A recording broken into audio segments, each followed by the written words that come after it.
नमस्कार दोस्तों। आज हम लोग मीराबाई रचित जो पद है हमें पढ़ने के लिए उस पे बात करने वाले हैं। तो सबसे पहले हम लोग मीराबाई के विषय में जो आपकी पुस्तक में लिखा है उसके विषय में बात कर लेंगे। उसके बाद इनके द्वारा रचित पद को पढ़ेंगे। तो ये शुरू करते हैं। उम्मीद करता हूँ कि आप सभी स्वस्थ होंगे और इसी शुभकामना के साथ हम लोग यहाँ पर शुरू करते हैं। मीराबाई, इनका जन्म हुआ था 1504 ईस्वी में, निधन हुआ 1518 से 63 के बीच। यह स्पष्ट नहीं है, क्लियर नहीं है। जन्म स्थान राजस्थान के मेड़ता के समीपवर्ती गांव कुड़की में। पिता का नाम था राठौर रत्न सिंह। राव दूधा जी के पुत्र और जोधपुर नगर बसाने वाले राव जोधा जी के पौत्र। ये इनकी ऐतिहासिक पृष्ठभूमि है। विवाह इनका हुआ चित्तौड़ के राणा सांगा के ज्येष्ठ पुत्र राणा भोजराज से 1516 में। विवाह के 7 वर्षों के बाद भोजराज का निधन हो गया। रचनाएं इन्होंने जो किताबें लिखी, जो भजन लिखे, गीत गोविंद की टीका लिखा था इन्होंने। नरसी जी का मायरा, राग गोविंद, राग मेरठ के पद आदि, अतिरिक्त पदावली, सगुण भक्ति धारा की कृष्णोपासक शाखा के अंतर्गत संप्रदाय निरपेक्ष भाव प्रवाह का प्रतिनिधित्व करने वाली मीराबाई हिंदी भक्ति काव्य में अत्यंत महत्वपूर्ण मानी जाती है। जिस तरह से हम लोगों ने देखा था कि कबीरदास निर्गुण ब्रह्म के उपासक थे, उसी तरह से मीराबाई सगुण भक्ति धारा में विश्वास करती हैं और इनके भी आराध्य भगवान कृष्ण ही रहे हैं। तो सगुण भक्ति धारा की कृष्णोपासक शाखा, कृष्ण की उपासना करने वाली जो शाखा है सगुण भक्ति धारा की, उसमें संप्रदाय निरपेक्ष, ये किसी एक संप्रदाय की बात नहीं करते हैं, संप्रदाय निरपेक्ष हैं। जैसे धर्म निरपेक्ष होता है उसी तरह से संप्रदाय निरपेक्ष, किसी खास कास्ट की बात नहीं, किसी संप्रदाय की बात नहीं। भाव प्रवाह, इनके भाव इतने प्रवाहमान हैं कि इनकी कविताएं पढ़ते ही बनती हैं। का प्रतिनिधित्व करने वाली मीराबाई हिंदी भक्ति काव्य में अत्यंत महत्वपूर्ण मानी जाती है। भक्त कवयित्री के रूप में उनकी कीर्ति देश काल की सीमाओं का अतिक्रमण कर चुकी है।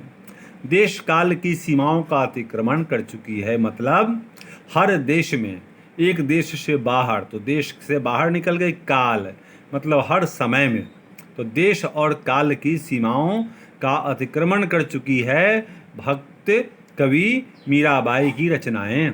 मधुर भाव के उत्कट प्रेमानुभूति मीरा के व्यक्तित्व और काव्य में उमड़ते हुए ऐसे प्रवाह के रूप में दिखाई पड़ती है जो अपने वेग और त्वरा मतलब गति, धर्म, जाति, कुल आदि की युगों से जमी हुई मर्यादा को बहा देती है। भक्ति, इनके साहित्य की भक्ति मुख्य पूंजी है, मुख्य थीम है। भक्ति ऐसी भक्ति जिसमें पूर्ण समर्पण हो। जो भगवान है उसके सामने भक्त कुछ भी नहीं। तो भक्ति की मर्यादा यही है कि जब हमने किसी को भगवान माना तो अपने आप को उसमें मिला देना है, उसके बिना मेरा कुछ नहीं। मीरा नारी थी, राजकुल की थी और विवाह के 7 वर्षों के बाद ही युवावस्था में विधवा हो चुकी थीं। प्रथानुसार सती होने के विपरीत उन्होंने धार्मिक, सामाजिक और रूढ़ियों से ग्रसित उस मध्यकालीन समाज में, यह मेडिएवल एज की बात है, मध्यकालीन समाज में मीरा का आविर्भाव हुआ था जिस समय सती प्रथा थी। पति की मृत्यु के बाद स्त्री को सतीत्व को प्राप्त करना होता था, जल जाना होता था। मीरा ने उसको नहीं माना और अपने आप को भगवान श्री कृष्ण के प्रेम में प्रेम में पगी हुई साबित कर दी। समाज में श्री कृष्ण के प्रति प्रेम और भक्ति की उन्मत्त घोषणा कर मानव विद्रोह प्रकट किया। उन्होंने परंपराओं को, रूढ़ियों को स्वीकार करने से इनकार कर दिया और भगवान के प्रति उन्मत्त घोषणा कर दी कि भगवान के प्रेम में मेरा जीवन डूबा हुआ है। उन्होंने श्री कृष्ण को ही अपना वास्तविक पति और प्रियतम बताया। उन्होंने बताया कि ईश्वर से बड़ा कोई नहीं, श्री कृष्ण से बड़ा कोई नहीं, और ये जो सामाजिक परंपराएं, मान्यताएं हैं, ये मानव निर्मित हैं और ईश्वर के समक्ष ये सब छोटी हैं। तो इनमें सुधार हो सकता है, लेकिन ईश्वर की भक्ति वह अद्वितीय है। जाके सिर मोर मुकुट, ये मीरा की प्रसिद्ध रचना है। जाके सिर मोर मुकुट मेरो पति सोए। उन्होंने अपने पति के रूप में किसको स्वीकार किया? जिसके सिर पर मोर मुकुट है, अर्थात श्री कृष्ण। अपने वैधव्य को, विधवा होने की स्थिति को वैधव्य कहते हैं। अपने वैधव्य को, जो उनकी नज़र में सांसारिक और झूठा था, उन्होंने धता बताकर स्वयं को अजर अमर स्वामी श्री कृष्ण की चिर सुहागिनी बताया। जो पुरातन है, जो चिरंतन है, वह कौन है? तो ईश्वर है, वह भगवान है, वह श्री कृष्ण है। तो अगर हमने श्री कृष्ण से ही विवाह कर लिया तो सांसारिक जो पुरुष होते हैं उनसे विवाह का कोई मतलब नहीं रह जाता है। और वो विधवा भी हो ही चुकी थी, तो उन्होंने श्री कृष्ण को ही अपना पति बताया और इसलिए वो एक हद तक विद्रोही के रूप में भी जानी जाती हैं। जग सुहाग मिथ्यारी सजनी, हावा हो मिट जासी, वरण कर्या हरि अविनाशी, म्हारो काल व्याल न खासी। जो जग क्या है? जग सुहाग मिथ्यारी, जग क्या में जो हमारा सुहाग था वो तो मिथ्या, वो मिट गया।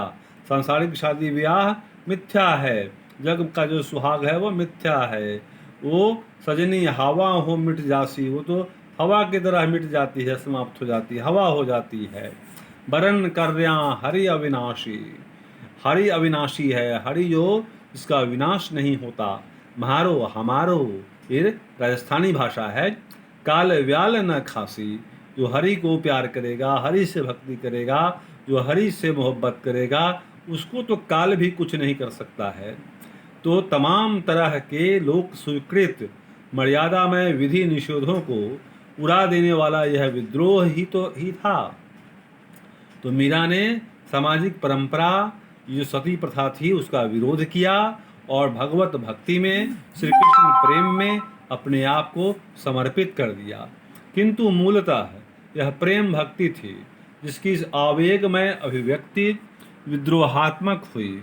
मीरा के श्वशुर राणा सांगा के अवसान के बाद, उनकी मृत्यु के बाद, उनके उत्तराधिकारी राणा विक्रम सिंह को मीरा का आचरण असह्य प्रतीत हुआ। वे दिन रात कृष्ण प्रेम में मतवाली रहकर, साधु संतों के साथ मगन होकर कीर्तन में लीन रहती, पाँवों में घुंघरू बांधकर नाचती और कृष्ण को रिझाती। फलतः राणा ने उन्हें अनेक यातनाएं दी, किंतु वे कृष्ण प्रेम में अविचल रहीं। पुष्कर यात्रा में वापसी के समय वे भक्त मंडली के साथ वृंदावन चली गईं और वहां से श्री कृष्ण के द्वारका प्रवास की सुधि आने पर द्वारका पहुंच गईं।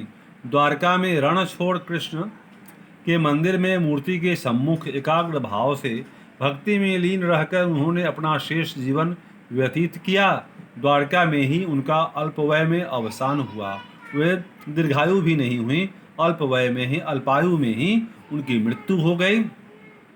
मीरा का काव्य भी भक्ति काल के अन्य कवियों की तरह लोक काव्य की सरलता, मीरा के जो कविताएं हैं मीरा की, उसमें लोक काव्य की सरलता है। लोक काव्य मतलब जो लोकोक्तियाँ होती हैं, जो लोक कलाएँ होती हैं, जो लोक काव्य होते हैं, वे सरल होते हैं। उनकी भाषा सहज होती है, सरल होती है, गूढ़ता और मार्मिकता का संस्पर्श करता है, भाव गूढ़ है।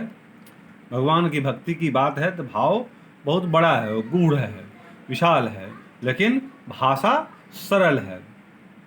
वह राजस्थानी लोक संस्कृति और हिंदी जातीयता का पर्याय बन चुका है। वो राजस्थानी लोक संस्कृति और हिंदी जातीयता का पर्याय है। हिंदी में है भाषा राजस्थानी लोक संस्कृति की है और वह हिंदी जगत में स्वीकार्य है। मीरा का काव्य विषय की दृष्टि से एकमात्र उत्कट श्री कृष्ण प्रेम का काव्य है, एक रस और एक सार, किंतु वह कहीं भी वह अपनी ताजगी और मोहक आकर्षण नहीं खोता। कृष्ण के प्रति मीरा का एकनिष्ठ अटूट समर्पण उत्तरोत्तर दूने वेग से उमड़ते भावों से परिपूर्ण है और इसलिए पाठक और श्रोता को भाव विभोर तथा तल्लीन कर देता है।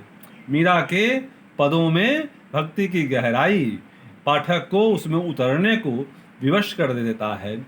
अपनी संगीतिका और मीरा के जो पद हैं उसमें संगीतिका भी बहुत है, उसको गेय माना जाता है, माधुर्य है, संप्रेषण है, अभिव्यक्ति उसमें चरमोत्कर्ष पर है, बातें स्पष्ट रूप से वो कहती हैं। अभिव्यक्ति एवं भाषा के कारण वह व्यापक लोकप्रियता अर्जित कर चुका है। उसमें आनंद और वेदना का मनोहर संगम है, आनंद भी है और भगवान के समर्पण में है, इसलिए उसमें आनंद है और वेदना है कि सांसारिक दुखों की परिणति है। जो मानव हृदय का कालजयी स्वत्व बन गया है वह मानव हृदय की भावना की अभिव्यक्ति है। उसकी स्वीकार्यता इतनी है कि आज भी सामाजिक जीवन में मीरा के पद भक्ति की उसी भावना के रूप में प्रस्तुत किए जाते हैं। मीरा की तुलना भारतीय साहित्य में तमिल की वैष्णव भक्त कवयित्री गोदा और कश्मीरी की शिव भक्त कवयित्री ललद से भी की जाती है, किंतु सबसे बढ़कर वे कृष्ण की प्रेयसी राधा से तुलनीय प्रतीत होती है।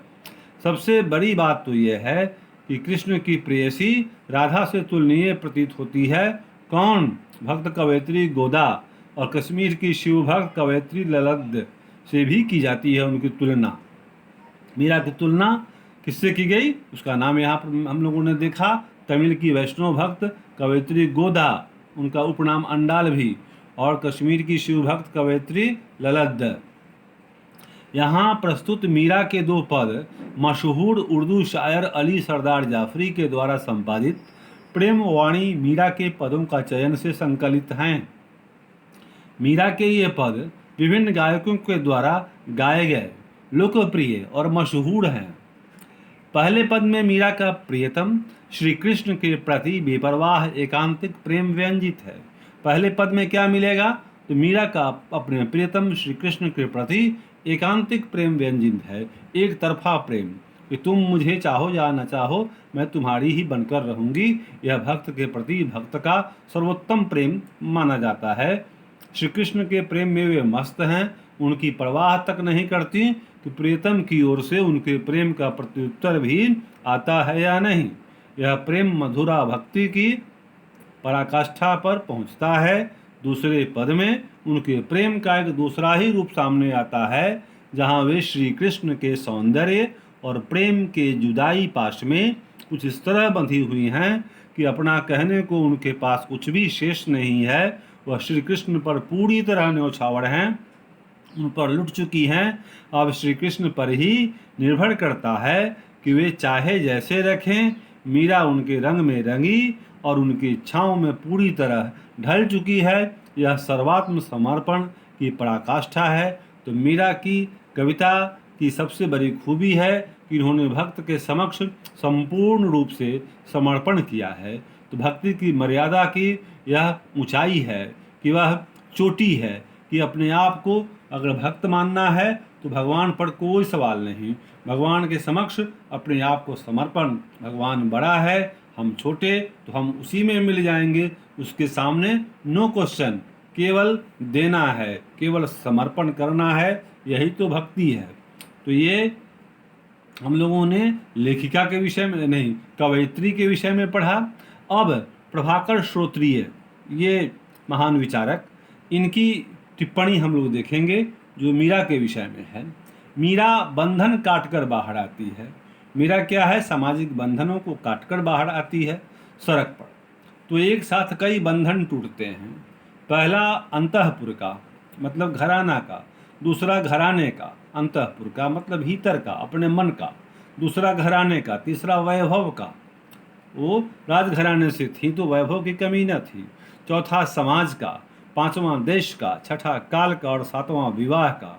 तब कहीं एक राजरानी की मुक्ति होती है। इतनी बाधाओं को पार करने के बाद मीरा मीरा कहलाई।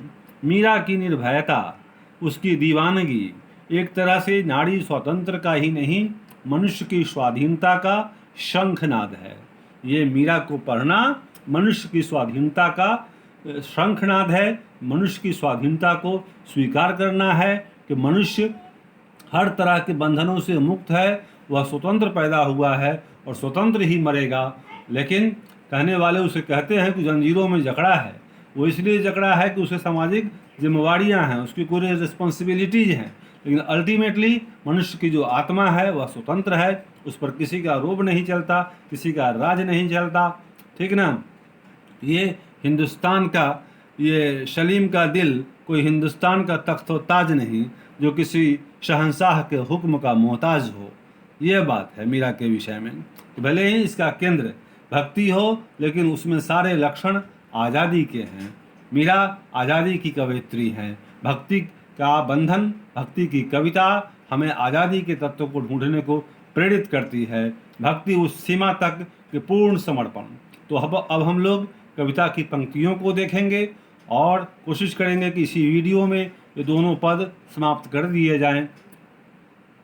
तो आपको बताऊं कि पहले मैं सारे पाठों को एक बार पढ़ा देने का विचार करता हूं और उसके बाद मैं प्रश्नोत्तर कराऊंगा। प्रश्नोत्तर कराते चलूंगा। पाठ के अंत में जो प्रश्न होंगे उसे कराएंगे और जब ये सब संपूर्ण हो जाएंगे, संपूर्ण क्या, कुछ हो जाएगा करने के लायक, तब हम लोग ये एग्जामिनेशन के लिए प्रश्नों का सेट बनाएंगे और उसको हम लोग डिस्कस करेंगे। सप्ताह में एक दिन या 2 दिन मैं प्रश्नों का सेट बना के ऑब्जेक्टिव का, सब्जेक्टिव का, सबका सेट बना करके लाऊंगा और आपके समक्ष प्रस्तुत करूंगा, उसको डिस्कस करूंगा। उसके पहले पाठ पढ़ना भी जरूरी है। आप सिर्फ प्रश्नों के पीछे मत भागें, आप सिर्फ अंक के पीछे मत भागें। अंक तो आएंगे ही, आप अपने अंदर एक्सीलेंस पैदा करें। तो एक्सीलेंस पैदा करने के लिए पाठ पढ़ना जरूरी है। बहुत सारे सब्सक्राइबर्स जो हैं उन लोगों ने कहा है कि सर प्रश्नोत्तर, तो प्रश्नोत्तर तो करा ही रहे हैं। पाठ के अंत में जो प्रश्न है वो मैं साथ साथ में करा रहा हूँ, लेकिन आपको प्रैक्टिस सेट के तौर पर थोड़ा और पाठ पढ़ा लेते हैं, तब प्रैक्टिस सेट भी पेश करेंगे आपके सामने और उसको डिस्कस करेंगे। आप भरोसा रखें और वीडियो देखते रहें। पाठ पढ़ना भी जरूरी है, जानकारी होना भी जरूरी है, क्योंकि एक्सीलेंस जब आप में आ जाएगा, जब आपके पास में मैटर हो जाएगा, तो अंक तो स्वतः आएंगे। आपको कुछ भी प्रश्न आएगा, you will be able to write that, आप उसको लिख पाइएगा। तो मेरे दोस्त घबराइए मत, धैर्य रखिए और एक एक पाठ पढ़ते चलते हैं। अब ये कविता का प्रथम पद है, ठीक है। ये प्रथम पद आपका है, पद संख्या 1। अब इस देखिए बहुत ही गेय है, इसको गाने वालों ने गाया है। हम लोगों की तो उस तरह की आवाज़ ही नहीं है, तो बड़े बड़े लोगों ने गाया तो हम लोग क्या गाएंगे इसको। लेकिन हाँ, गाना आए या ना आए, गाना चाहिए, किसी ने कहा है, तो उसमें हक तो सबको है। सुनने वालों को भले ही अच्छा ना लगे, गाने वाले तो उनके लिए तो कोई बंधन नहीं है।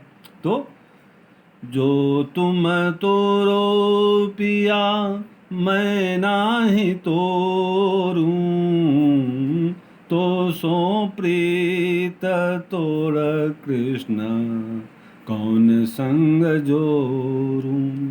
हे कृष्ण, अगर आप मुझसे संबंध तोड़ लीजिएगा तो मैं आप जैसे कृष्ण से संबंध तोड़ के किसके संग जोड़ूंगा।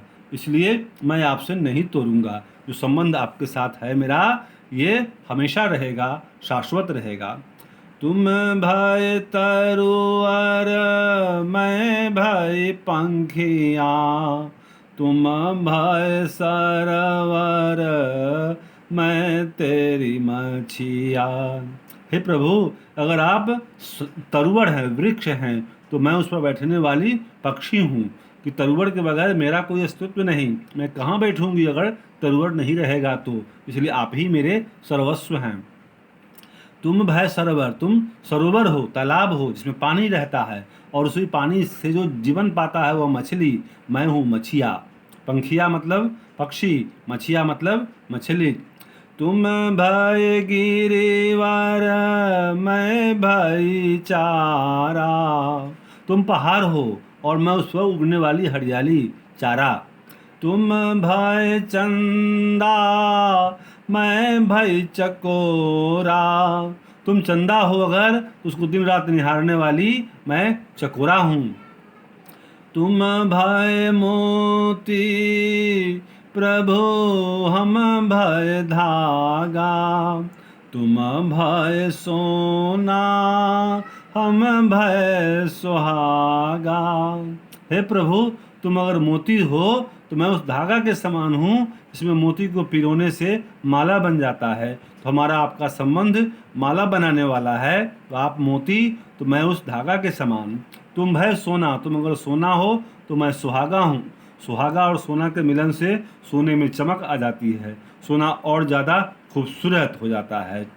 मीरा कहे प्रभु ब्रज के बासी, बस तुम मेरे ठाकुर मैं तेरी दासी। हे प्रभु, आप तो ब्रज में रहने वाले हैं, ब्रज के निवासी हैं। आप मेरे ठाकुर हैं, मेरे मालिक हैं, मेरे ऑल इन ऑल हैं, और मैं तेरी दासी, मैं आपकी दासी हूँ।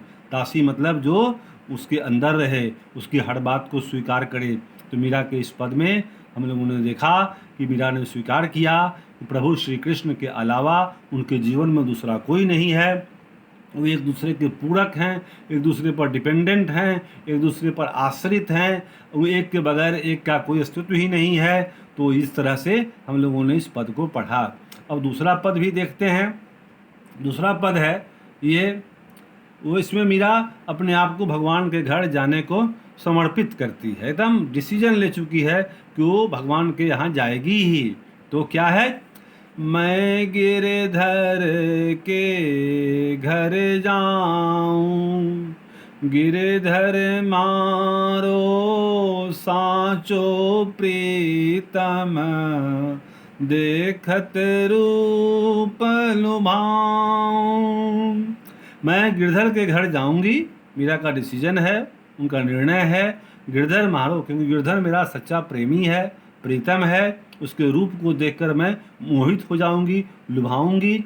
रैन पड़े तब ही उठ जाऊं, भोर भये उठ आऊं। जब रात शुरू हो जाएगी उसी वक्त मैं श्री कृष्ण के पास पहुंच जाऊंगी, और जब रात बीत जाएगी, भोर हो जाएगी, तब मैं वहां से फिर अपने घर वापस आ जाऊंगी, इस सांसारिक घर में। रैन दिनवा के संग खेलूं, ज्यों त्यों ताहि रिझाऊं। मैं दिन रात, रैन मतलब रात में, और दिन में, दिन रात, अवा मतलब आपके संग ही खेलूंगी, और आपको जिस तरीके से, कई तरीकों से, भिन्न भिन्न भांति से आपको रिझाने का प्रयास करूंगी, मोहित करने का प्रयास करूंगी। ये पूर्ण समर्पण है मीरा का भगवान के प्रति। तो ये समर्पण देखिए अब क्या है। सो जो पहिरावे सोई पहिरूं, जो दे सोई खाऊं। आप जो पहनने के लिए देंगे मुझे, वही मैं पहनूंगी, और वही मैं खाऊंगी जो आप खाने के लिए दोगे। मतलब आपकी हर बात मुझे मंजूर है, आपकी हर बात स्वीकार है, मेरी कोई फरमाइश नहीं। यह मेरा पूर्ण समर्पण है। मेरी उण की प्रीत पुराणी, उण बिन पल न रहाऊं। मेरी और उनकी, कृष्ण की प्रीति जो है वह पुरानी है, सदियों पुरानी है, वर्षों पुरानी है। उनके बिना मैं एक पल भी रह नहीं सकती हूँ। जहाँ बैठावे तितही बैठूं, बेचे तो बिक जाऊं। भगवान जहाँ कहेंगे बैठने के लिए मैं वहीं बैठ जाऊंगी। अगर वो बेच देंगे मुझे तो मैं बिक भी जाऊंगी। जो तुम कहोगे वही मैं करूँगा, जहाँ तुम रखोगे वहीं मैं रहूँगा। ये समर्पण मीरा का। तो मीरा के प्रभु गिरधर नागर, बार बार बलि जाऊं। मीरा का कहना है प्रभु गिरधर, प्रभु कृष्ण उनके भगवान हैं, उनके ईश्वर हैं, उनके आराध्य हैं, उन पर बार बार बलि जाऊंगी, अपनी अपनी बलि दे देंगी, अपना शीश चढ़ा देंगी, अपना जीवन अर्पण कर देंगी। भगवान ही तो सब कुछ है, उनके सिवा कुछ नहीं। तो मेरे दोस्तों, ये मैंने पद आपको पढ़ाया, उम्मीद करता हूँ आपको पसंद आया होगा। और प्रश्नोत्तर की बात रही तो इसके बाद वाले वीडियो में चैप्टर का प्रश्नोत्तर भी करेंगे। आपने इसको देखा, इसके लिए आपको धन्यवाद। आपका दिन मंगलमय हो।